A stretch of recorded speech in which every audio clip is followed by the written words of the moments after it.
Well, good evening, ladies and gentlemen, and welcome once again to Constitutional Considerations here on Tactical Review. I'm Blair, joined on the left side of the screen by Elias from the Liberty Review podcast. Good evening and welcome, Elias. Hey, how's it going? Oh, I'm doing all right. I'm settled in here with a nice cup of Defender coffee. Not a sponsor, sadly. Defender coffee, if you're out there and you want to sponsor, you can just send me free coffee and I'd be okay with that. Yeah, it's been one of those weeks, and so yeah. Not much else to say. Ladies and gentlemen, if you're fairly new to the channel, you may not realize that Elias and I are both in various parts of Indiana, and the last little bit of Tropical Storm Cristobal is rolling through, so if we lose the stream, it's probably because of weather-related issues, so or just YouTube being anti-freedom, one or the other. So, anyway, George Washington. Why not both? Yeah, why not both? George Washington, welcome. Poor Conservative in the house at the beginning of a stream. Welcome, sir. I saw on Instagram that you got your snazzy shirt that a really awesome fella made the design for. So, thanks for repping the channel and thanks for your support. On both ends of that one, actually. So. Send me more crap weather. Yeah. I saw your pictures where you lost a pear tree, and yeah, I'm amazed that, like, I looked at the radar today, and you can kind of see the periphery of the spiral. But last night, when Cristobal rolled through Indiana, it still looked like a tropical storm. I was kind of impressed with that. Armed Ape in the house, got a notification. I really try. I appreciate Zeke Shoots giving me that sub channel on his Discord server. So I always try to remember to notify new videos and live streams both there and on my social media, just because I've had more than one premiere and live stream from various creators that I watch that I don't see it until it's over. So if you're somewhere, here it is.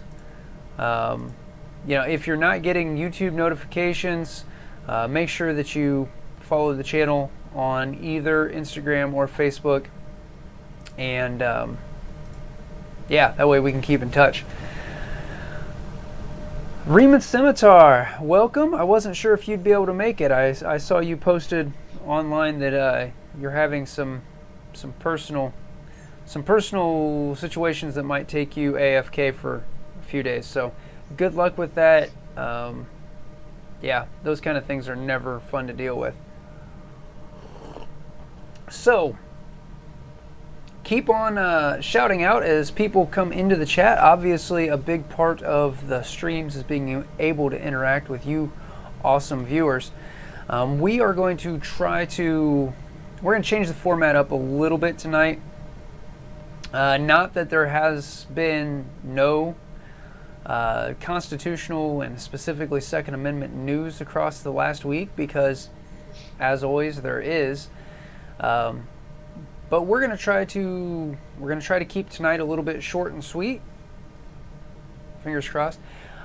So really what I want to kind of just dive into is the title topic, defunding the police. And through the course of that, we're going to kind of touch a little bit on the 8 Can't Wait movement, defunding police, replacing them with social workers, just a whole lot of things that we've heard since last Wednesday.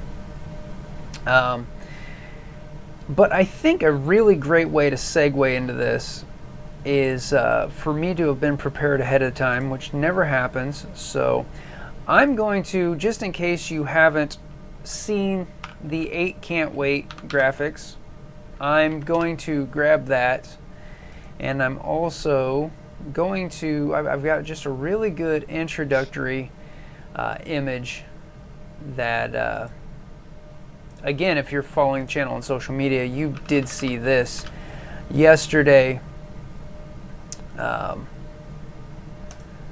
Make sure I'm not going to dox anything here.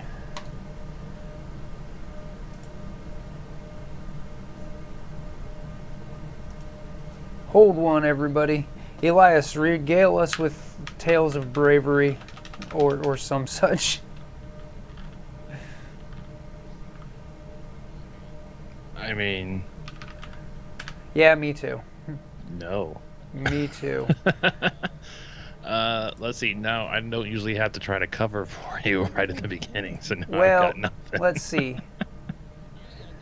Usually I've got something that I want to talk about as we go through, and then I have to kind of cover for you for a few minutes, but not this time. Yeah, well, hang on. The eight Can't Wait website doesn't have their graphic. It's not a graphic. It's all interactive. So hold one. 8 Can't Wait. There we go. And then get this pulled into OBS. Let's see. There we go. Oh, Braster joined us. Howdy. Cup of Joe, how you doing? I know that you said you're planning on moving out west. We've got to get that range day figured out before you leave, Joe. Hang on there, poor conservative. Let me get an email address. Blair, what's your email address? Best email address is tacticalreview@protonmail.com. Oh, you didn't see what he wrote. Wait. Oh, want to send Eli? I guess we're going to be checking Proton Mail's spam filter then. Okay, let's. Best place to put this is, I guess we're gonna do this right here. 8 Can't Wait. Sorry guys, I'm gonna just have to be honest. I was watching Guga on Sous Vide Everything and Guga Foods, and I lost track. You weren't a Boy Scout, were you? Of time. No, I wasn't. No, so you never got that whole be prepared thing. You know. Hey, you know what? I prepared well enough for last week that I figure it gives me a couple weeks grace here. Good grief. All right. Okay, let's yeah, okay, so I'm going to partially cover my face and completely cover Elias's face. If you follow the channel on social media, yesterday you saw me share this image. And yes, I wish I could tell you that I had taken that picture in a parking lot somewhere. Unfortunately, I took that picture in my own driveway. And I will not out the guilty party. I will reiterate that I did not do that. But it really gives us a good introduction, a good segue into the whole concept of this 8 Can't Wait and defunding police departments and things like that. By prefacing with, don't make decisions when you're panicking. Yeah, that oopsie that I just shared was a decision made in panic that had to have made some sort of sense at the time it was done, I guess, when objectively and in retrospect it really made no sense. And I'm fearful that we as a society are barreling headlong into some decisions being made in a time of panic and outrage that will go very poorly for us as a nation. Yeah, we'll start digging into this and just see what you guys think. Yeah, that's a great quote, Riemann. What luck for rulers that men do not think. No, that's absolutely right.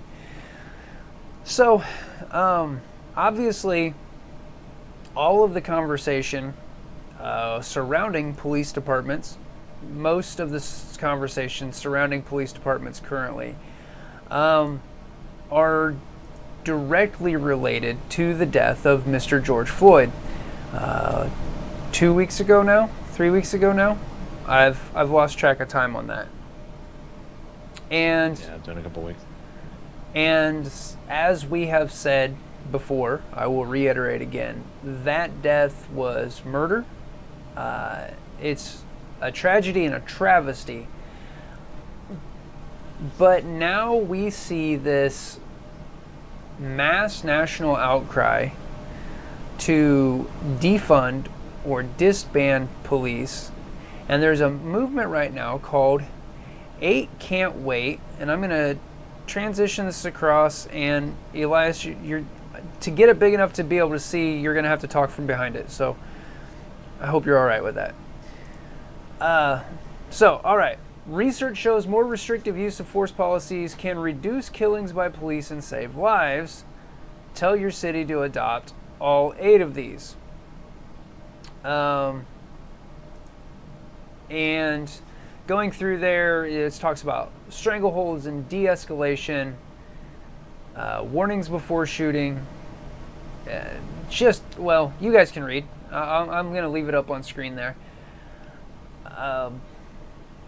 Elias, what are your thoughts on this? I know you've got some military training. It's not MP, which would be, but Well, you know. Yeah, I mean, it's kind of like what we talked earlier today, about the fact that there are things being done that military are not allowed to do to enemy combatants, but they're being used on American citizens in country, and that just kind of boggles the mind. I mean, looking at this just on the surface, it looks, for the most part, fine. I mean, requiring de-escalation, yeah, that doesn't always work, but you should try to do that first. People need to be warned before being shot. I don't think they should be just shoot. I mean, obviously there are outlying conditions. If there is a gun present and pulled on the cop, that's different. Right. Though what we've been seeing a lot of is there's no gun. It's just, I think he might possibly have one, so I'm going to go ahead and shoot him just in case. And it turns out that it's a cane or, some other thing that has nothing to do with a firearm because they're panicking. We just talked about shooting at moving vehicles. That's one of those things that there have been several police departments who have said, yeah, it's pretty useless to try shooting at a moving vehicle. Yeah, it's from inside a stationary vehicle. That's a completely different tactical thing, or outside into a stationary vehicle under a time of duress. But a moving vehicle is such. Yeah, this isn't Hollywood. The streets are not Hollywood, and quite frankly, we've already noticed that cops don't really have that great of an aim. I think we talked about it last week about the fact of how often they actually go to the range. If they have that hard of a time hitting a stationary target from 20 feet, I'm pretty sure they're not going to hit their target in a moving vehicle. Again, this isn't Hollywood. This isn't GTA. That doesn't work. Well, we've got a recent example of the tragedy of that with the hijacked UPS truck in Florida just a few months back. Oh, yeah, that was horrible. And it's very... Yeah, that was horrible. I mean, to me, looking at it on the... That was a great example of just everything going wrong that possibly could. I mean, to me, I'm not really sure what required comprehensive reporting means. Just saying off a firearm at someone. I don't know. I'm not sure how much that's actually going to do, because if it's just going to be filed away somewhere where no one's going to see it, then what does it matter? Right. But as for the other ones, I mean, yes, you should have a use of force continuum. I mean, military has that. Right. We don't get to go from 0 to kill everybody in the room. Again, there's always outlying conditions. Right. If somebody has a gun point, has actually pulled a firearm out and is starting to aim it at the cops or somebody else, or you walk into a room full of people who are aiming guns at the cops, that's different. But for the most part, Yeah, I agree. I mean, it should not go from 0 to dead. So here's my thought process on this. Yeah, looking through these, and from having friends and family member who are sheriff's deputies and police officers, etc., the vast majority of this is actually already on the books. Yeah. I think what we're looking at here is a case much like the extra gun laws, or extra laws. Typically, again, we look at gun laws. Let me phrase it that way. Where there's a problem, and the political solution is to throw more laws or throw more rules at it. Where if you would go and look, if we would enforce what's on the books, it would solve the problem. So just Well, and I think it's one of the problems is the laws are there, the rules are there, they're not being enforced, they're not being right. followed, and that's where the actual problem Well, and is. then we have the addition of. There is no policy. Go ahead. I can almost guarantee there is no police department that has on their policy, if you don't like the way someone looks at you, shoot them. Yeah, probably not. No police department in the country has that. But the fact is, people are doing something very similar to that, and there's, like we've said before, there's no accountability. Right. Well, and that's where the problem really Poor comes Conservative, you make a great point that we've mentioned once again, or we've mentioned several times, we'll mention it once again, that the media sells outrage. They sell ad space. Correct. And they sell outrage. And so, yeah, they've got to look for those situations. And let's also remember, well, and the other thing is we need to remember is that it's kind of the same thing as when the military does something wrong. We'll use that example since we've been using the military anyway. When military does something really wrong, when a member of the military does something really wrong, does something really stupid, it makes headlines in a way where if it happened at your local Walmart, nobody even notices, because people expect something from the military members and that kind of thing. It's kind of the same thing with police. Things can easily get blown up because we expect our police to behave a certain way. Right. Well, however, at the same time, we can't ignore the fact that this is happening within our police departments in the country. I mean, we can look at what's happening with peaceful protests and things like that. So this stuff is happening. We can look at, the Taylor. We can look at, the cases that we talked about before, where these are not blown up by the media. In fact, in some cases, the media are trying to hide them because it doesn't fit that narrative, outrage narrative that they need. Right. So, yeah, we can sit there and say, well, it's only a couple and that kind of thing. Well, sure, that is a percentage. However, the fact that it's happening, period, is still problematic. Right. Now, see, this gives us some more really great discussion, because I think it was Chris Rock, and correct me if I'm wrong, either Elias, if you know, or guys in the chat. I think it was Chris Rock who was talking about there's only a few bad cops, and he said, well, look, there's some jobs that just a few bad ones is unacceptable. If you get on an airline, you don't want the airline to say, well, most of our pilots can land, or most of our pilots want to land. And that led me down the thought process, or brought to my memory. I seem to recall relatively recently. Of course, you guys all know how relatively recently works, though, as you start getting older. But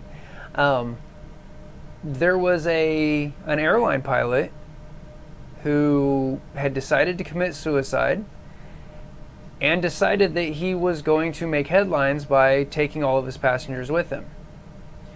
And he somehow worked things out to where he was solo in the cockpit, which shouldn't happen from my understanding, but he managed to work things out to where he was solo in the cockpit, locked the cockpit door, and flew the plane into a mountain.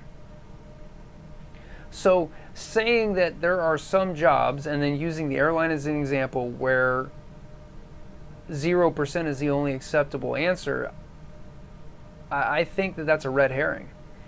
The fact is that human beings are fallible.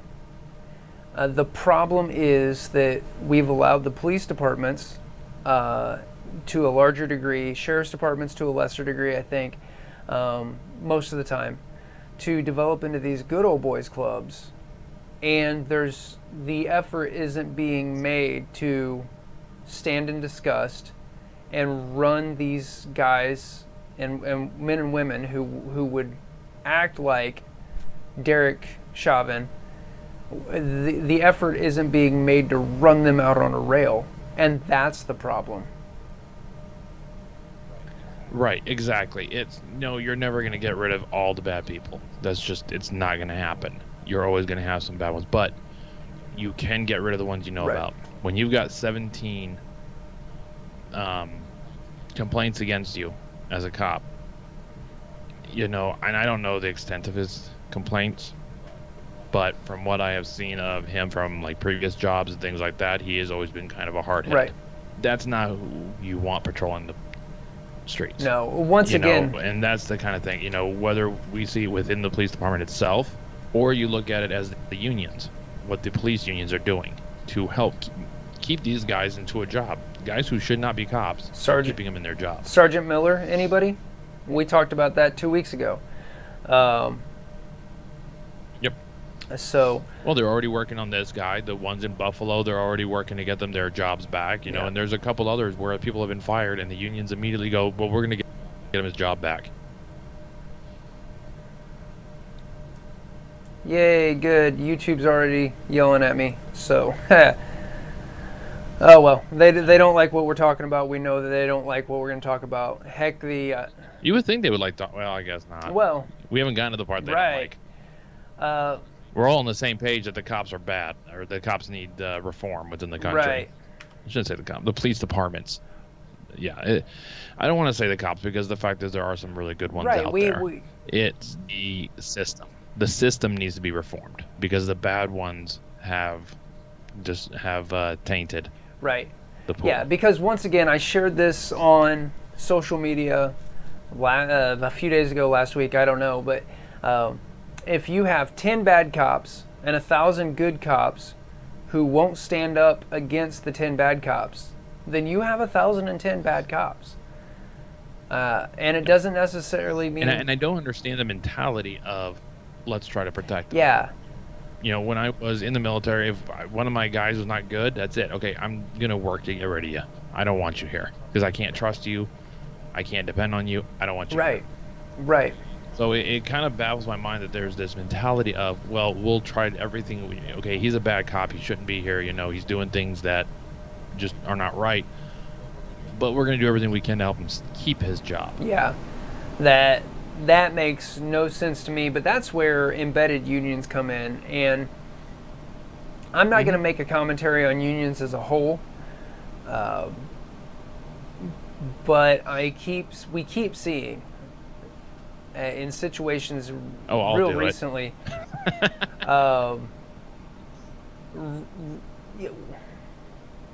I think there was definitely a time when unions were absolutely necessary. Yes. We can look through the history books and see where raw capitalism and raw greed went too far. Yeah, absolutely.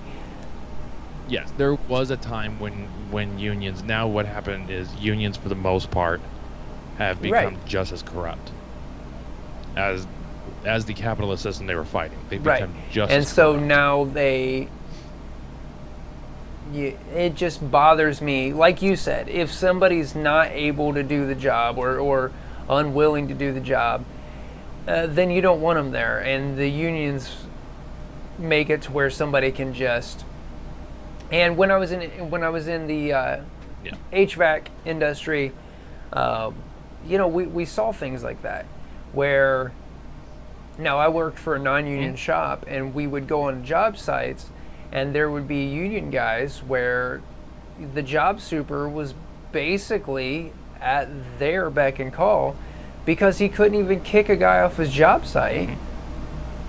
And so there's got to be checks and balances. And there was an article by, was it the Times? I can't remember if it was the Times or who it was, that talks about the fact that the union chiefs are actually more powerful than the chief of police in I most can see cities. that. I can see that. Yeah, and that's just, besides the fact that I don't really like police chiefs in cities anyway because they're unelected officials running things, the fact that somebody who has absolutely no connection and is not, doesn't even answer to the elected official, at least you can say the police chief answers to the mayor, the fact that they don't even Right. answer to anybody, and they're the ones who are making all these controls. It's the same way I feel about government unions.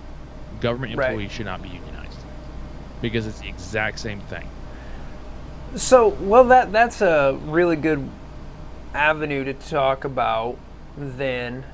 Like right now in Minneapolis, there is this outright cry to defund or disband the police department and replace them with what are, in essence, social workers, mental health professionals. So, is that the right answer then?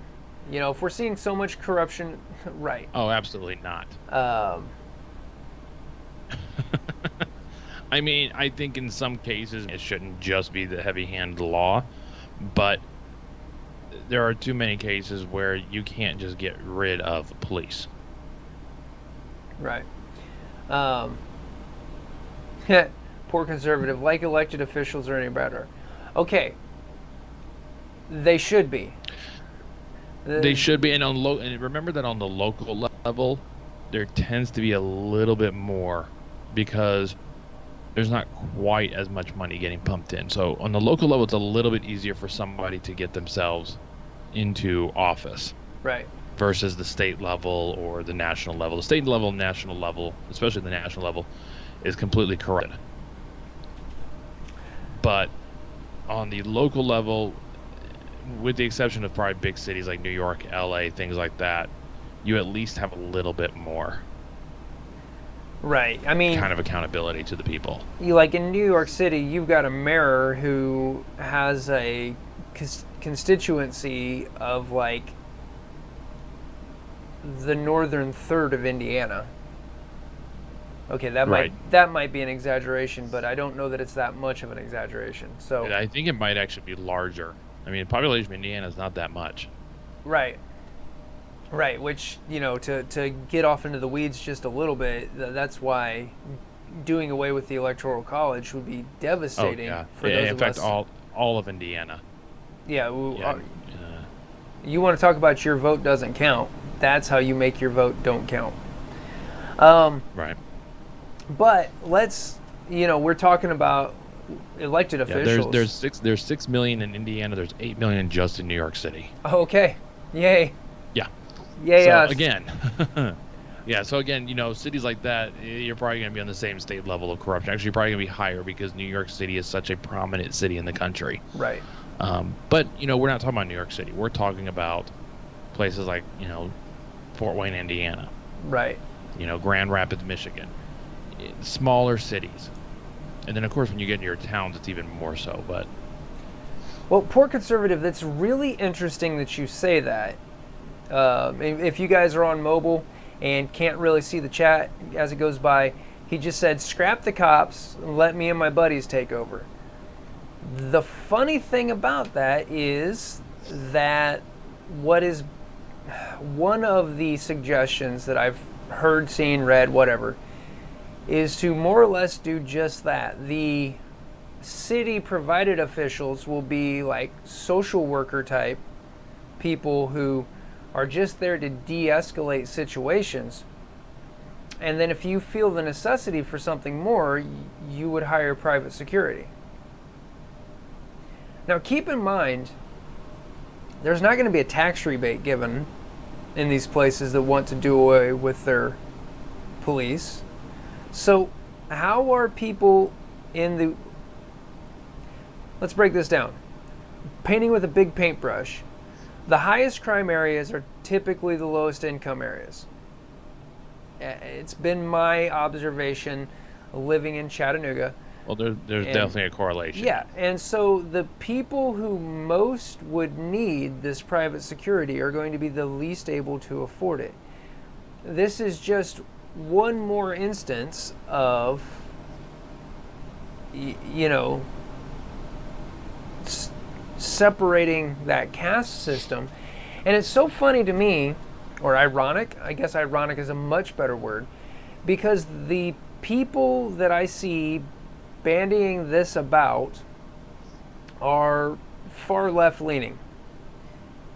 And these are the people that are supposed to be against this, stratification of monetary wealth, and yet they are directly implementing policies that will only benefit the wealthy.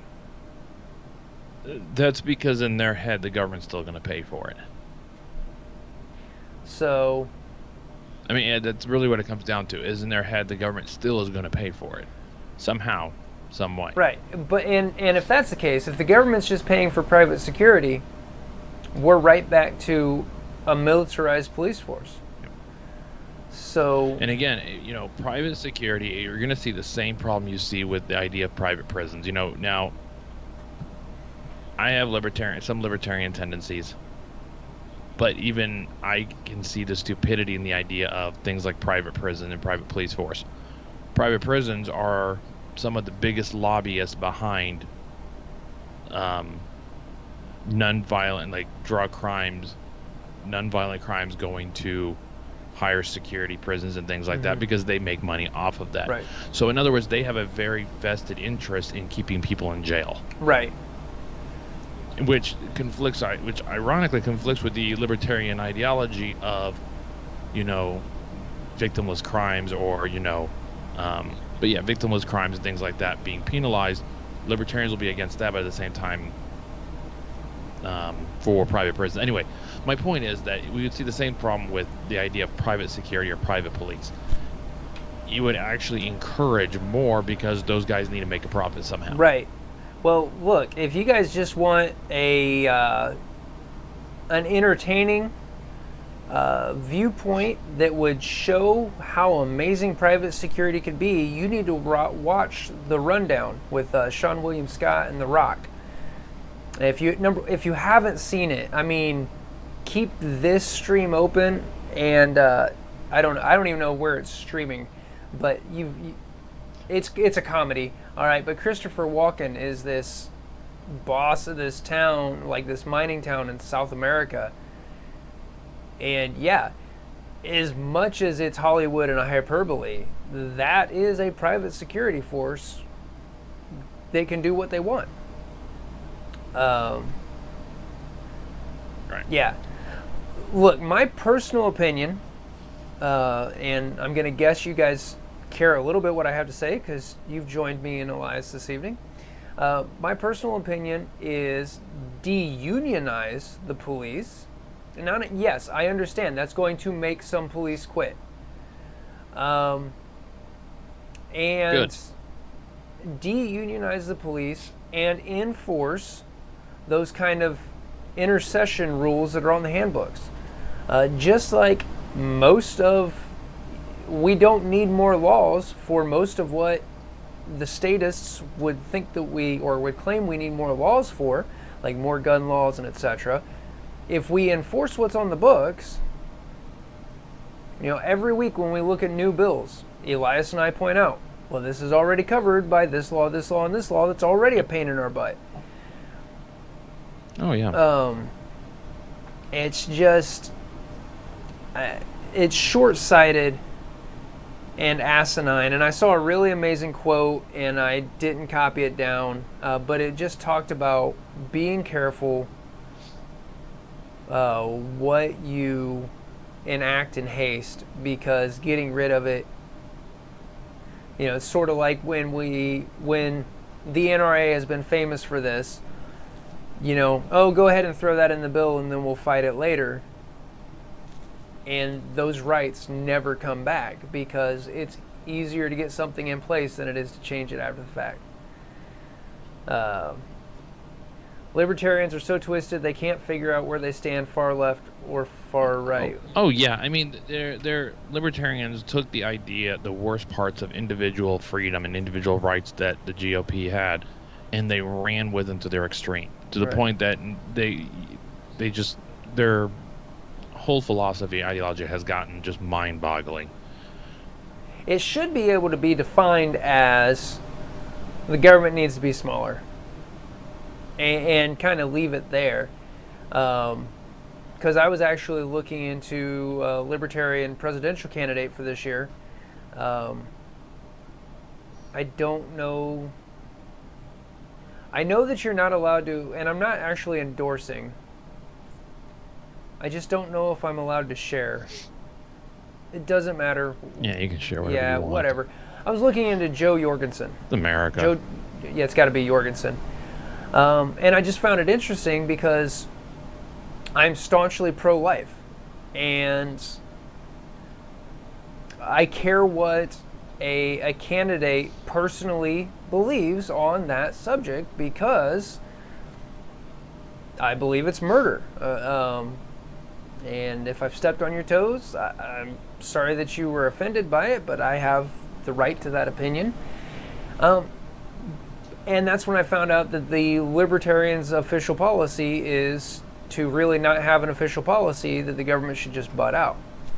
So, yeah, I don't...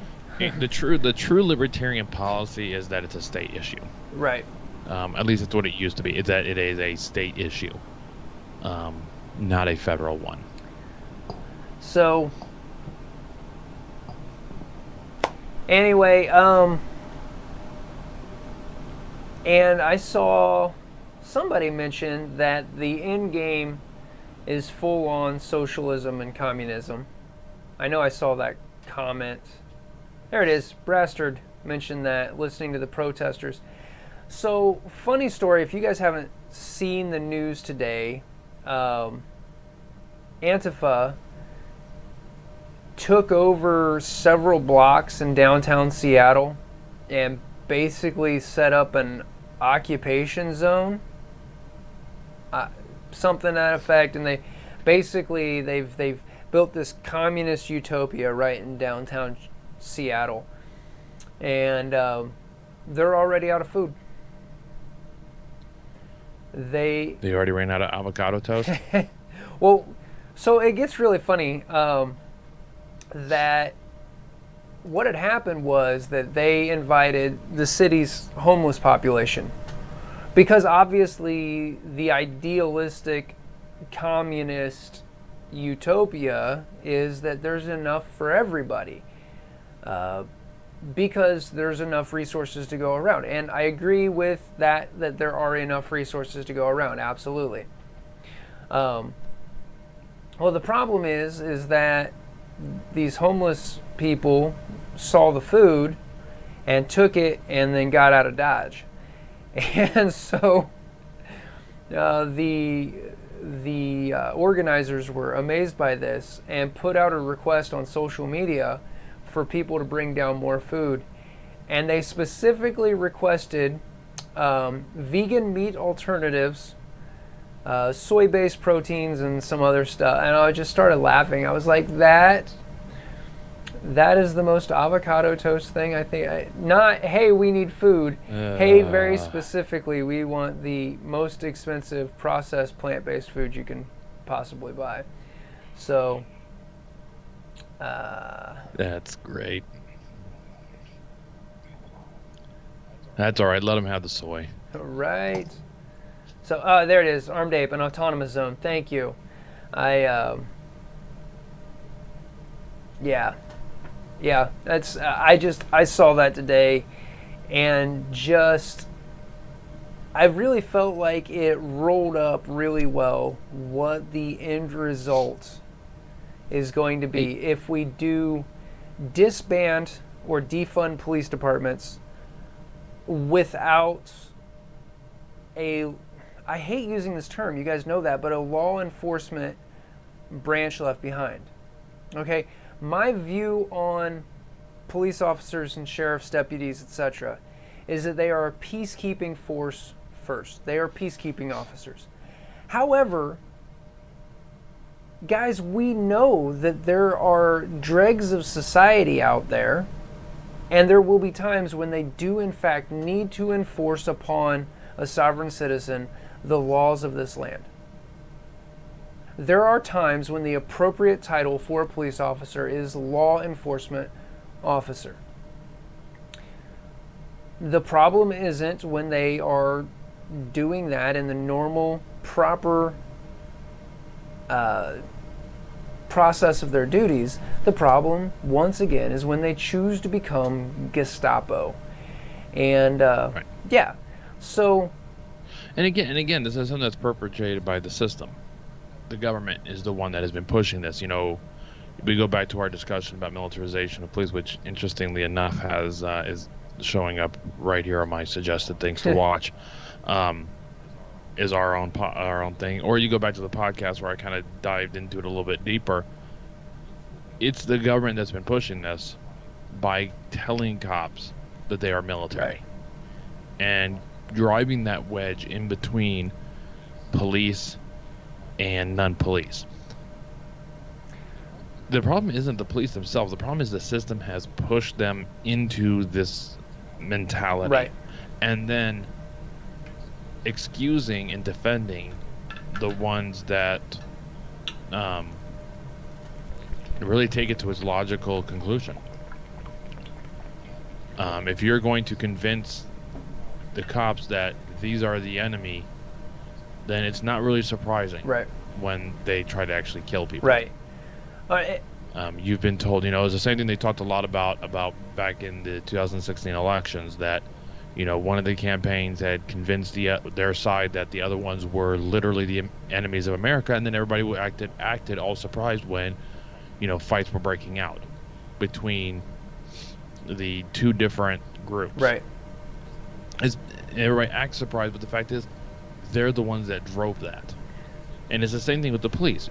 They're the ones who are driving the police to this mentality of they're the enemy. Right.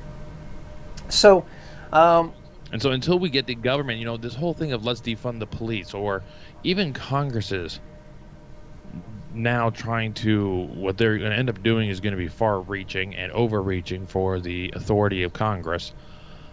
Go figure. They are sitting there trying to act all surprised, like, oh, how did this happen? Like, well, go back and look at all the authorizations you made over the last 20 years. Why are you surprised this happened? Well, and here's a thought. Let's take this to a different extreme. If we're going to militarize the police, then we need to do it full-fledged, and they need to study tactics and rules of engagement and go full-fledged. Because like you've discussed before, they want the tools, they want the equipment, but they don't want the ramifications and the discipline portion of it. And that's not to say the police as a whole are necessarily undisciplined, but it's not the same. They're trying to have the best of all these different worlds and realizing that they don't belong in any of those. There's one specific world they belong to. Right. But they don't want to belong there because it's boring. And that's where the reality really comes in. I've been on ride-alongs with police departments, and the fact of the matter is, it's a very boring job. Ideally. So, yeah, I mean, I was riding around with cops in Vegas. There's always something going on in Vegas.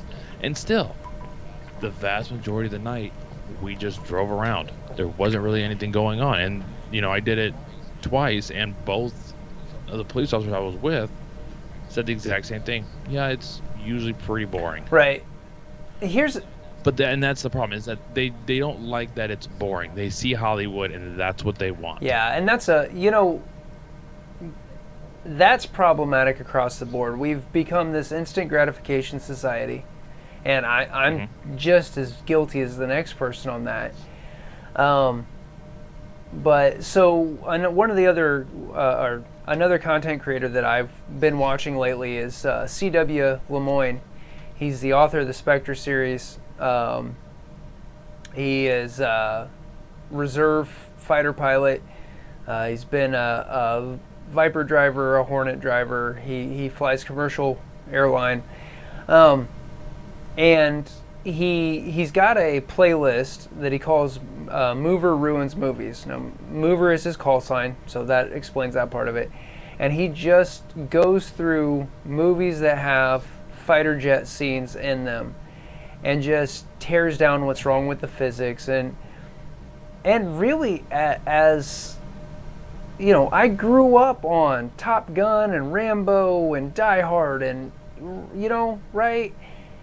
And to watch him, what's funny is the passes he gives, kind of those old school stuff. Like he did Iron Eagle, and there's some objectively bad physics presented in that. And he kind of gave that one a little bit of a pass. But he goes down why, you know, this wouldn't work or that wouldn't work. And it's really eye-opening, because what makes good movie typically makes really terrible tactics. And that's kind of across the board.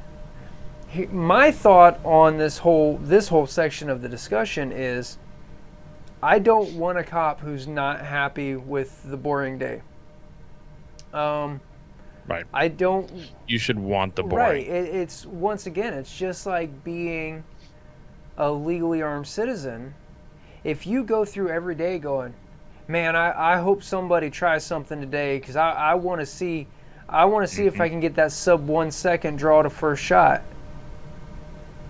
Okay, I want to have that in my toolbox for if I ever need it, but I don't ever want to need it. And I really think if you're in the position where that's what you're feeling, it's time to have your significant other change the combination on the gun safe and get your act together. Because there's something wrong with you. And as much as I would never tell anybody to surrender their constitutional rights, I'm going to tell you it's time to step away from it. So, rules of engagement are political. You know, let's be honest. In a life or death situation, the rule of engagement is survive. When I was taking Taekwondo, my sub of Neem, he told us, you know, when you're sparring, there are rules. If you're ever using this for true self-defense, the only rule is survive. So, yeah. Right, but the problem is we're not talking about when somebody's life is in danger. Right. You know, in the instance of Floyd, there was no life in danger. Absolutely. Right. As a matter of fact, once again, I think that more information has come out, and they actually had him handcuffed and in the cruiser, and he was freaking out, something about claustrophobia, and pulled him back out. Was that after? Yeah, was that after where the New York Times? Maybe it was after our episode last week. Everything's blurring together. But yeah, the New York Times was able to use surveillance video from neighboring businesses to piece it back. Floyd was already in the vehicle. He did not resist handcuffs. And, you know, the only time he starts to kind of resist was when they were trying to put him in the cruiser. He was claiming he was claustrophobic, but they got him in the cruiser and the doors were closed. When Chauvin got there, he actually pulls Floyd out of the vehicle, gets his knee on him, and then when he's telling him that he can't breathe, starts mocking him and tells him, well, why don't you just get up then? And then you can actually see him push. So, you know, this was definitely not that kind of case. This was a one where he pulls him out. So, you know, I mean, yeah, we're not really talking about the rules. I mean, yes, rules of engagement are political, but nobody denies the fact that if there's a gun pulled, then you should. The problem is cases like there. Right. So, and here's just a quick aside on that. I really think it's interesting that, like, looking at the 8 can't wait thing, they talk about chokeholds. Well, there really wasn't a chokehold employed. It was an improper ground restraint. Chokehold probably would not have been nearly as bad. You know, they keep, like, I read somewhere, and I don't know if this is true. The headline, I really did read the headline. I don't know if it's based in fact, that George Floyd's family was trying to reach out to the UN to disarm U.S. police. And why they want the blue helmets on our soil, I have no idea. But that's neither here nor there. My question is, why Well, see, I laughed at why that are we one. focusing? The fact that they think the UN has Right. any authority. Why are we focusing on the disarmament aspect when in this case there was no armament used? It's just anyway. Right. So all right. Yeah. Here's what I'm gonna leave with. Well, for one thing, just real quick back in Seattle. Another thing in this. Oh, it's actually even crazier than you first Oh, thought. So the attorney is I what's said, that? oh, I was. Yeah, the attorney for the family appealed to the UN to intervene in the case, which they have no authority to intervene, calling for all 4 officers involved in his death to be charged with first-degree murder. Now, I assume this is an attorney that sat the bar. You would think that he would know the law. Yeah, there's new evidence that has come to light that I could see them getting Chauvin might be able to actually get first degree. The rest of them, accessory at best, manslaughter. Yeah, they're not going to get anything beyond aiding and abetting. And they won't get. It would be aiding and abetting for second degree. It would definitely never hit first degree. There might be a case for first degree if the latest claims are substantiated. Right now, all we have is one witness that just puts them that at one time they worked together, and they didn't like each other. But that's it.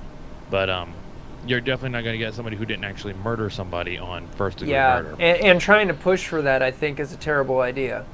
You guys can go back to 2 weeks ago. Yeah, and I'm not really sure what I never said. Matter of fact, I never said that they should be charged with murder. I said that they should be charged with accessory, aiding and abetting, whatever the legal term is. Right. Yeah. And I stand by that. They should have done something in not doing something that makes them implicit, but they weren't the ones on his back. Right, they weren't the ones that actually murdered him. Right. He was. So. But it's just funny to read somebody who's an attorney who obviously knows what first-degree murder is. Right. Saying that. Armed ape. Well, he sat at a bar, so yeah. One more thing. Sat at the bar. You know, from that autonomy zone in Seattle right now. One more thing I saw that I forgot to mention.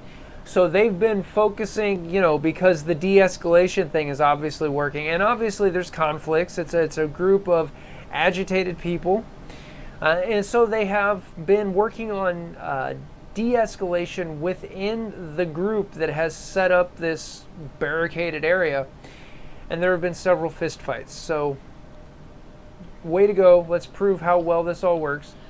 Utopia. Right. So. Elias, I know that you need us to be able to wrap this up early, and guys, believe it or not, we're almost to an hour. So, my wrap up, things that I think would actually help. Defunding and disbanding all law enforcement is not the answer. I think that's going to be severely problematic. If you live in an area that does that, pray to God that you can find ammo and keep your powder dry. Things I think will help. It might require more funding, ironically, that needs to not go to more military hardware. Maybe instead of trying to bring in mental health specialists, make that a bigger focus in your law enforcement training. Maybe increase the amount of time required for academy.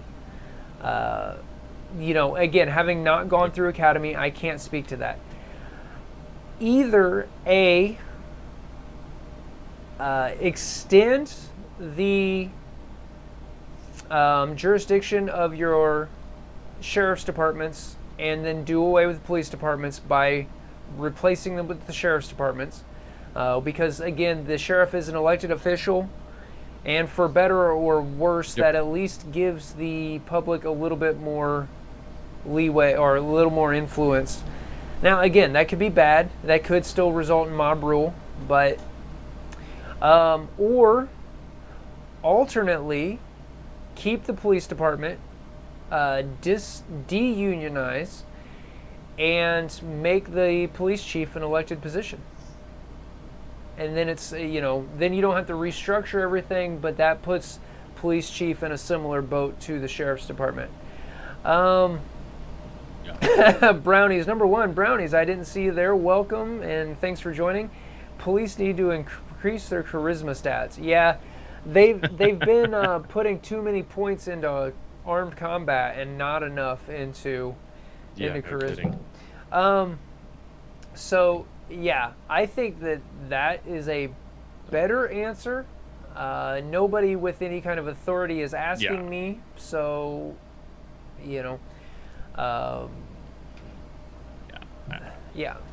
there are better answers. Defunding the police, disabling the police isn't going to work. Now, if you're talking about disabling local police departments and handing it all over the sheriff's department, I'm 100% behind you. Do it.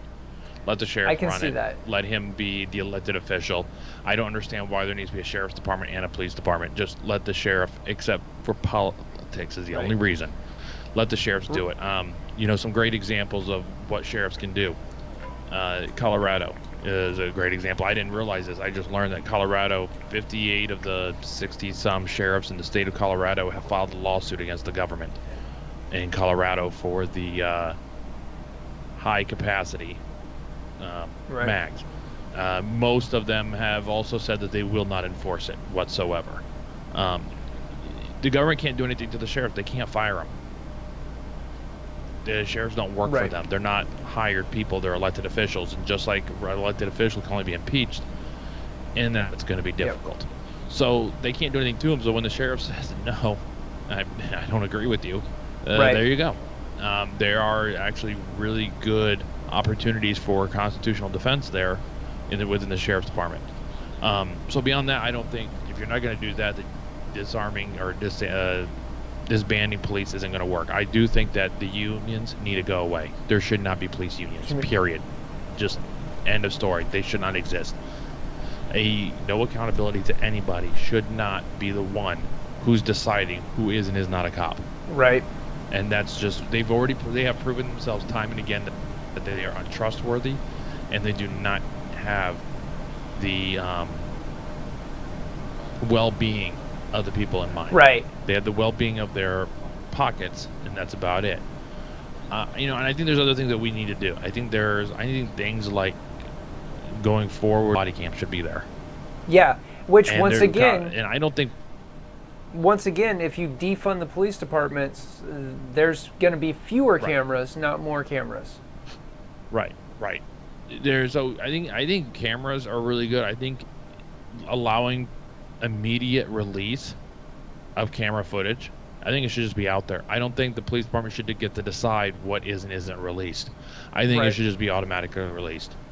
And I saw somebody somewhere write something about the fact that, if it's missing, conveniently missing, it should be considered as a destroyed evidence. Now, one counterpoint to... I think that no-knock rage... Oh, yeah, no. What's that? Oh, sorry. One counterpoint to the availability of body cam footage is if it's evidence in an ongoing investigation. Because I understand that the chain of evidence, the purity of evidence needs to be... Right, but the parties... So there's some sensitivity there that I can see. Certain part, but that doesn't break viewing. So I think that depends. Right. I think things like, police should be in the same self-defense standards as anyone else, and I think this is probably one of the biggest ones. Get rid of immunity. Oh yeah. For police. Yeah. Interestingly enough, immunity is one of those things that we brought over from the Crown.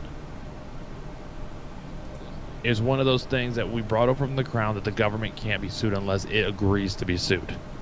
But you need to get rid of that. That just needs to go away. Police should be held accountable. Police departments should be held accountable. The city should be held accountable. And this idea that they can go and destroy, they can kill, destroy livelihoods, there's nothing that the person can do, that just needs gone. Right. I mean, even when I was in high school, and they would bring the drug dogs and go through the parking lot. Now, I always had beat up junker cars, and so I never had drugs in my car, so it never bothered me. But if like I had classmates who had nice cars, and sometimes like it'd be a false hit. The dog would smell a cheeseburger wrapper or something, and there'd be damage to the paint. And sorry, yeah, that's such a minor thing, but just that whole lack of respect is uncalled for, just uncalled for. So, I mean, I think that we've kind of laid it on the table there, Elias. Anything else to add to that discussion? Yep. So, not that I can think of. I think everybody knows where we stand at this point. absolutely, and like I said, today was a little bit of a something needs to be done. Yes, but not doing something for the sake of doing something. Once again, correct. The nation is in a state of... Right. Something needs to be done, but this whole defunding, disbanding police, that's not the answer. The nation is in a state of panic to a greater or lesser degree. And decisions made in panic are frequently regretted. Right.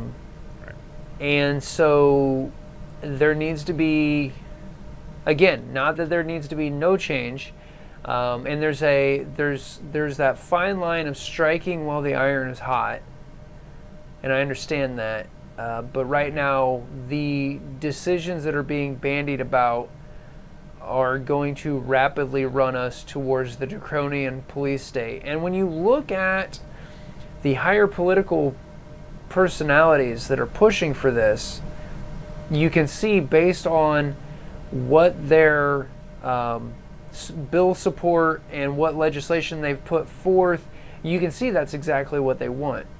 So a dark timeline from this, dark potential timeline, is that we disband police departments, and then that's not going to work. I can guarantee you, look, Jeremiah 17:9 says, the heart of man is deceitful and wicked, who can know it? And I've observed that to be true in my life, and I feel like if you are going to tell me that you haven't seen that to be true in your life, that you are narcissistic, and there's disorder there, because the natural man is lazy and selfish, right. And that's just what it is.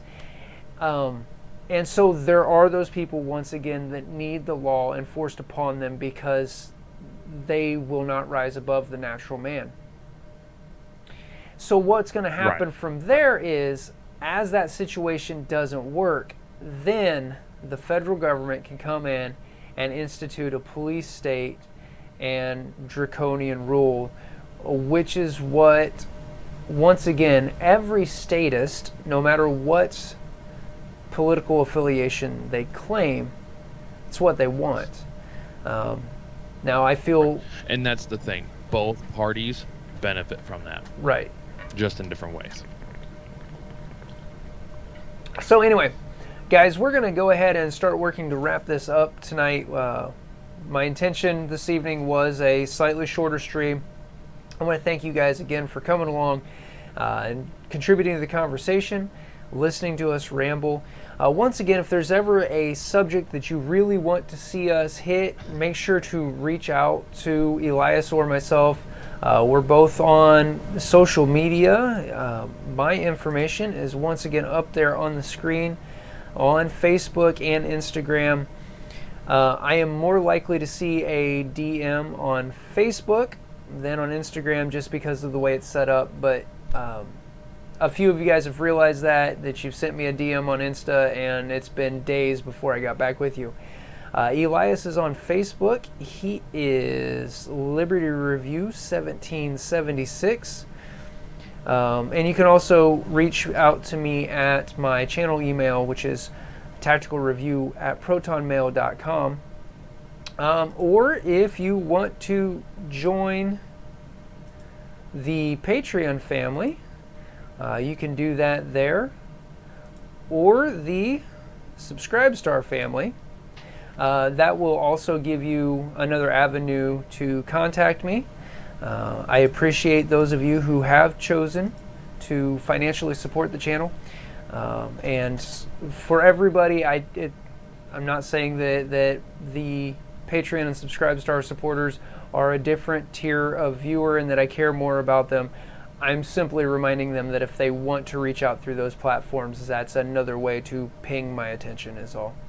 So, guys, if you want some Pro 2A merchandise and want to help the channel out, you can do that over at the Teespring merchandise store. The link is in the description or up on your screen. I am wearing a Tactical Review shirt. My social distancing tee, unfortunately this was a limited time t-shirt and that one's not available, but you can pick up the really awesome Tactical Review logo shirt. That design was donated so generously for us by Poor Conservative, so really appreciate that. And yeah, so orange flavor, wait, oh, drinking the Kool-Aid. I was like, wait, orange flavor what? We sounded sensible tonight. Oh,